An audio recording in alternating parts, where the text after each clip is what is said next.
జై వీరబ్రహ్మ జై గోవిందమాంబ జై. నేను మీ కృష్ణమాచార్య శ్రీ బ్రహ్మపదం. 2024 సంవత్సరం మార్చి మాసం ధనుసు రాశి వారి యొక్క రాశిఫలం. శివాయ బ్రహ్మణి నమోండవ.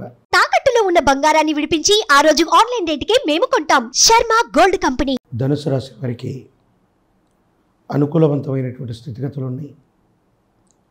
ఎంతో కాలంగా వృత్తి ఉద్యోగ సంబంధమైనటువంటి విషయాల్లో ఏర్పడుతున్న ప్రతిబంధకాలు తొలగిపోతాయి.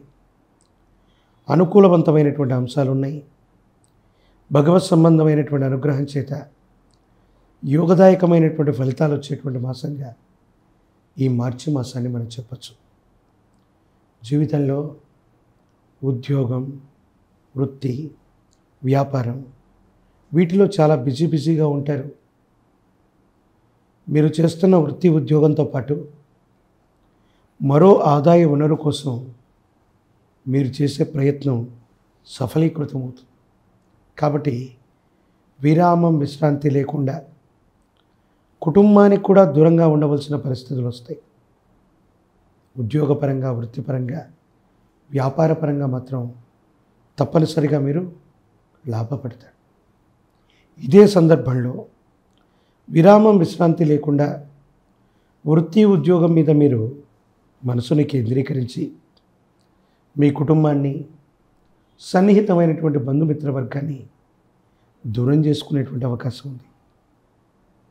మిమ్మల్ని బాగా విశ్వసిస్తున్న వాళ్ళకి జీవిత భాగస్వామి అవ్వచ్చు, కుటుంబానికి సంబంధించిన కుటుంబ సభ్యులు అవ్వచ్చు, వీళ్లతో కొంత నిరాశ, నిస్పృహలు, వాళ్ళని సరిగ్గా పట్టించుకోవట్లేదనో, వాళ్ళకి సమయం ఇవ్వట్లేదనో వాళ్ళు కొంత ఆందోళన పడేటువంటి అవకాశం ఉంది.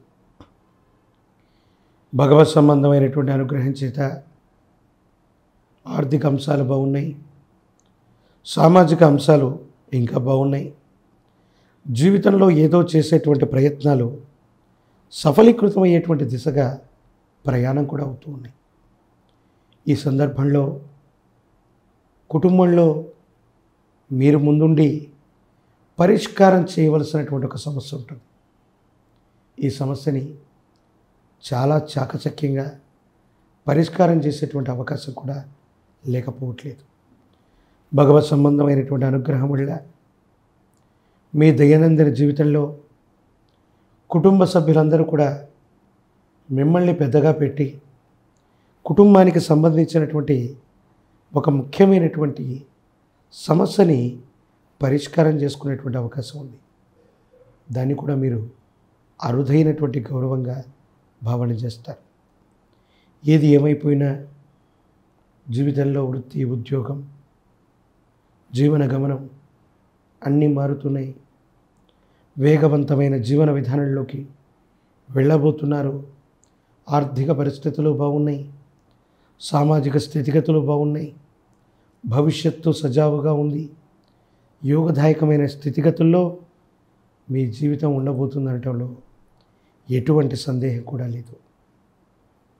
మీ దైనందిన జీవితానికి సంబంధించి ఇల్లు ఇలా ఉండాలి, కుటుంబం ఇలా ఉండాలి, పిల్లల యొక్క భవిష్యత్తు ఇలా ఉండాలి, ఈ ఆలోచనలు చేస్తారు. ఆ ఆలోచనలకు తగ్గట్టుగానే మీ పరిస్థితుల్లో సానుకూలవంతమైనటువంటి మార్పులు, అదృష్టం కూడా రాబోతూ ఉన్నాయి. భగవత్ సంబంధమైన అనుగ్రహం చేత అనుకూలవంతమైన ఫలితాలు కలిగే సందర్భంలో మనం ఇంకా ఎక్కువగా ప్రయత్నం చేస్తే మరిన్ని అనుకూలవంతమైన ఫలితాలు వస్తాయి. సమాజంలో గుర్తింపు లభిస్తుంది. మీరు చేసే వృత్తి, వ్యాపారంలో అధికారుల నుంచి మన్ననలు మీరు పొందుతారు. అధికారులతో సఖ్యతగా ఉండగలుగుతారు. ఉన్నతమైన స్థితిగతుల్లోకి వెళ్ళగలుగుతారు. మీరు చేసే వృత్తి, వ్యాపారమే కాదు, మరో మార్గం ద్వారా కూడా ఆర్థిక లాభాన్ని పొందగలిగినటువంటి పరిస్థితి ఉంది. అనుకూలవంతమైన స్థితిగతిని ఖచ్చితంగా మీరు పొందేటువంటి అవకాశం ఉన్నట్లుగా మన భావన చేయొచ్చు. ఈ రాశి జాతకులకి యోగదాయకమైనటువంటి అనుకూలవంతమైన ఫలితాలు ఉన్నాయి. ఈ రాశిలో ఉన్నవాళ్ళు రాజకీయపరమైనటువంటి అంశాలు రంగాల్లోకి వెళితే పదవులు లభిస్తాయి, ఉన్నతమైనటువంటి అవకాశాలు కలిసి వస్తాయి. ప్రత్యక్ష రాజకీయాల్లో వీళ్ళు ఖచ్చితంగా గెలవగలుగుతారు. ఉన్నతమైనటువంటి పదవీ ప్రాప్తి యోగాలు కనపడుతున్నట్టుగా మనం భావన చేయొచ్చు.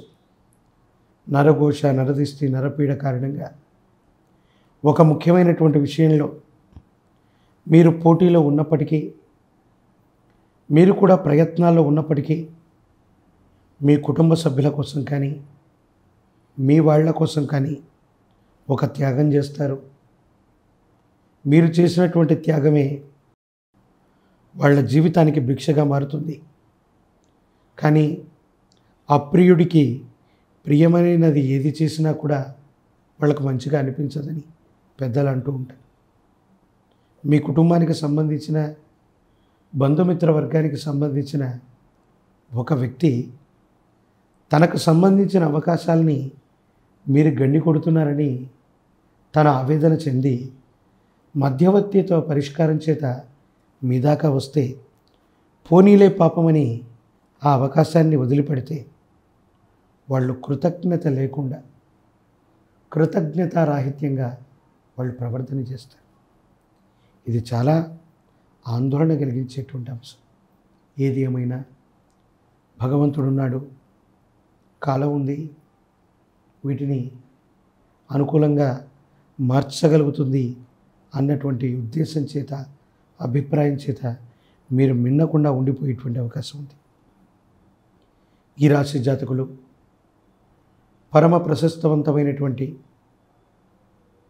ప్రాచీనమైన శివాలయ ప్రాంగణంలో శివరాత్రి మహోత్సవంలో స్వామివారికి అభిషేకం చేస్తే యోగదాయకమైన ఫలితాలు వస్తాయి, అనుకూలవంతమవుతుంది. ప్రముఖమైనటువంటి శైవ క్షేత్రానికి వెళ్ళిన మహాశివరాత్రి పర్వదినం రోజు నిద్ర చేసి వచ్చిన యోగదాయకమైన స్థితి సంప్రాప్తమవుతుంది, యోగదాయకంగా ఉంటుంది.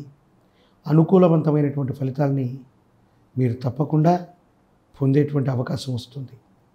ప్రత్యేకించి ఏదైనా ఆదివారం పూట గోధుమ నూకని పాయసంగా చేసి అందులో కాస్త కుంకుమ పువ్వును వేసి తమలపాకు మీద పాయసాన్ని చేసి సూర్య భగవానుడికి నివేదన అర్పించి ఓం ఆదిత్యాయ నమః అన్నటువంటి మంత్రాన్ని కానీ, ఆదిత్య హృదయాన్ని కానీ పారాయణ చేసిన, వింటూ ఉన్న ఆదివారం గోధుమ రొక్కతో గనక పాయసాన్ని తయారు చేసి సూర్య భగవానుడికి తమలపాకులో నివేదన చేసి ఎవరూ తొక్కనటువంటి చోట దాన్ని ఉంచి సాక్షాత్తు దైవస్వరూపమైనటువంటి ప్రత్యక్ష దైవం సూర్యనారాయణ్ణి ఆదిత్య హృదయాన్ని పారాయణ చేయండి. మరిన్ని యోగదాయకమైన ఫలితాల్ని మీరు తప్పకుండా పొందేటువంటి అవకాశం కనపడుతుంది.